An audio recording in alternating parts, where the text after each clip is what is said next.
Romeo and Juliet, Act 3, Scene 2, discussion. All right, so the whole murder occurred of Tybalt and Mercutio. Romeo has been banished from Verona.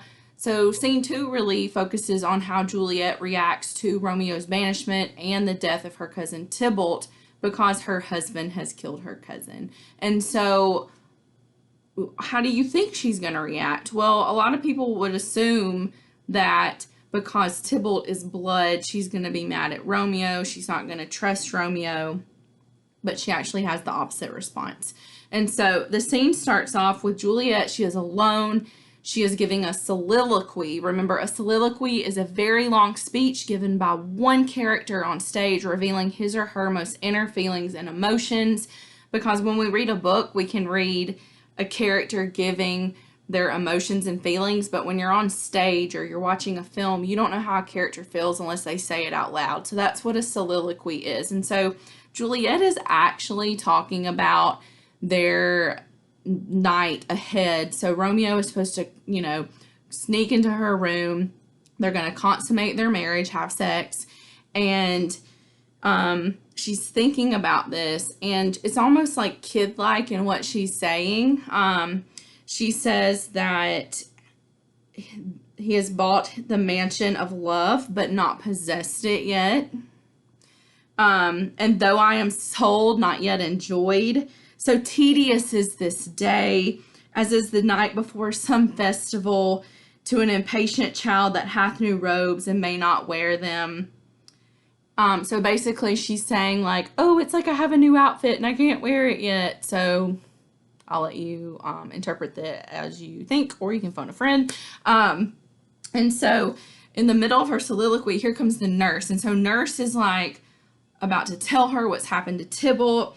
And so nurse tells her, she's like, oh, Romeo and Tybalt and Romeo. And the nurse is just like over the top dramatic. And Romeo and Juliet really thinks that Romeo might be dead by Tybalt's hand, because the nurse is just being completely delirious and unclear. And so finally Juliet gets it out of the nurse, like, what has happened? And Juliet says, what storm is this so blows contrary? Is Romeo slaughtered and is Tybalt dead? My dearest cousin and my dear lord, then dreadful trumpets sound the general doom. Like, go ahead and kill me now. If my husband's dead and my cousin's dead, just kill me now. And then nurse is like, oh no, Tybalt is dead and Romeo is banished. And Juliet absolutely just has a fit like a child. She throws herself in the floor crying. And so nurse says, why are you talking so bad about Tybalt? Like, he's your blood, Juliet. And nurse says, will you speak well of him that killed your cousin? Like, so you're going to speak good things about Romeo? And Juliet says, shall I speak ill of him that is my husband? And then Juliet rationalizes it. She says that if Romeo hadn't have killed Tybalt, then Tybalt would have killed Romeo. And if she had to choose between the two, she would rather her love Romeo be alive. And so how does this scene end? Well, Juliet makes a really I love this line. She says, oh, serpent heart hid with a flowering face. And so this is really like a juxtaposition here, because when we think of like beautiful flowers, we don't think of serpents. And so this is also an allusion to the Bible and Adam and Eve and the serpent. So like, oh, serpent heart hid with a flowering face. So like, you've got like an evil heart hid by a beautiful face. And so that's what she's like really calling this scenario. And in fact, a beautiful flower and an evil serpent, those are going to be opposites. What else are opposites?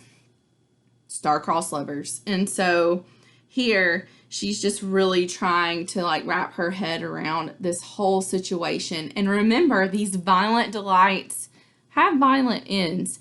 And so I think, Juliet's not realizing that now, but we, the audience, we see that that is actually coming to fruition. And so what does Juliet do here? Juliet tells her nurse, she's like, go, hey, I need you to take this wedding ring of mine, take this ring and go find Romeo and tell him I love him and I want to be with him and I want him to sneak into my room tonight so we can consummate our marriage. And Nurse is like, okay, I guess I'll go find Romeo and take this ring to him. And Juliet's like, please take this ring and bid him his last farewell. Tell him to come see me.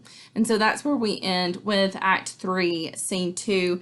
And then Scene 3 picks up with Nurse and Romeo and Friar Lawrence.